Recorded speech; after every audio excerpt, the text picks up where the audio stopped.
Hola, ¿qué tal? ¿Cómo estáis? Como podéis ver, he cambiado mi despacho por un sitio un poco diferente.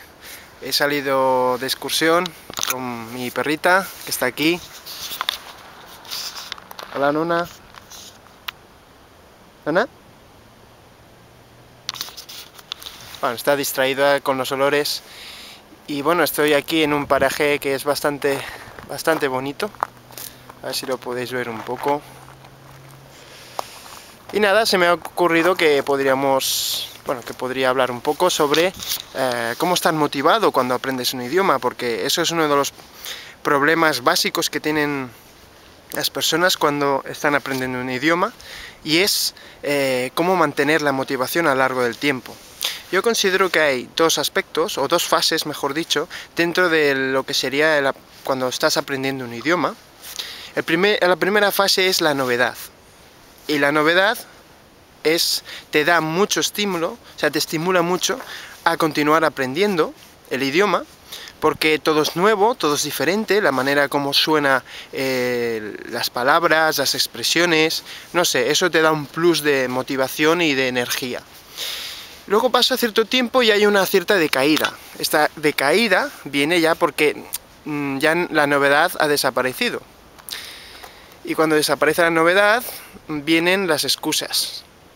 Que si estoy cansado, que si no tengo tiempo, etcétera, etcétera.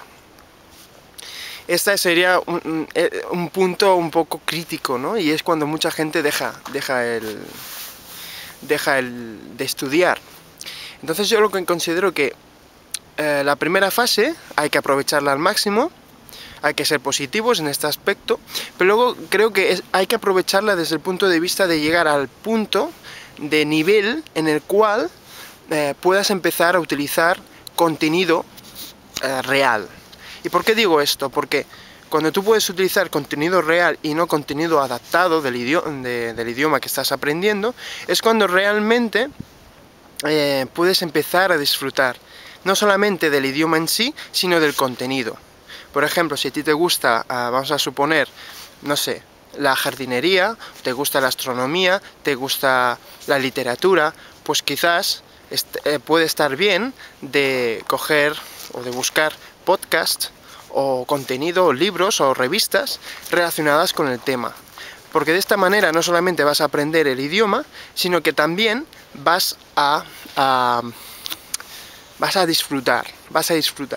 Entonces ¿qué pasa? Cuando tú estás escuchando una cosa que es muy interesante en el idioma que estás aprendiendo, pero no acabas de entender todo, hay un esfuerzo extra porque te resulta interesante y quieres saber exactamente qué están diciendo. Y ese esfuerzo extra no es un trabajo duro, sino que en realidad estás como disfrutando, que estás como apreciando qué están diciendo.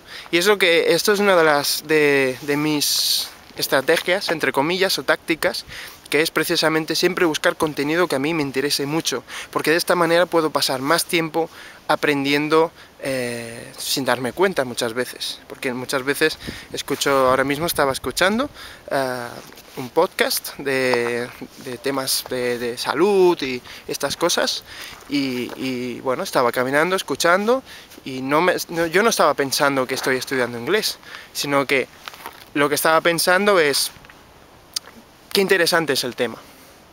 También es importante este concepto y esta filosofía, porque aunque llegues al punto en el cual te sientas cómodo con el idioma, digamos que has superado o has llegado al objetivo del aprendizaje del idioma, tienes que mantener el idioma, lo tienes que mantener. Es decir, no puedes llegar al punto, por ejemplo, si llegas a intermedio alto, vale, ya no quiero mejorar más, entre comillas, al menos de forma activa, ya me quedo aquí. En el momento que lo dejas un tiempo, pues poco a poco se va deteriorando la capacidad de usar, de entender el idioma que estás aprendiendo. Entonces es muy importante saber mantenerlo. Y como el mantenimiento también puede ser, a veces puede ser costoso a nivel, no costoso, pero que a veces puede costar porque no estás motivado, pues es lo que decía antes, ¿no? Es una ventaja estar muy orientado a cosas que te interesen. Por ejemplo, intento leer todos los libros en inglés, siempre que puedo, no siempre, pero todos los que puedo. Voy lento, me cuesta, tengo que utilizar el diccionario, es decir, a veces cuesta un poco, ¿no? Pero como intento coger libros que me interesan, que son entretenidos, que tienen una historia interesante para mí, entonces me da ese empujón para leer. Y voy leyendo y también me acostumbro, por ejemplo, en el mismo libro se suelen utilizar el mismo vocabulario, las mismas expresiones, pues me acostumbro y de esta manera pues voy aprendiendo un montón sin darme cuenta. Bueno, pues más o menos es lo que quería comentaros sobre este aspecto. Sobre el tema de motivación se puede hablar largo y tendido sobre muchas cosas, pero yo creo que os puede ser de utilidad, al menos para tener una idea de cómo se puede orientar un poco. ¿De acuerdo? Espero que os haya gustado, espero que este paraje también os guste y que la calidad del vídeo salga bien, porque tengo el sol por aquí y no sé cómo va a salir. Y nada, hasta otra y que disfrutéis de vuestras cosas. Venga, adiós.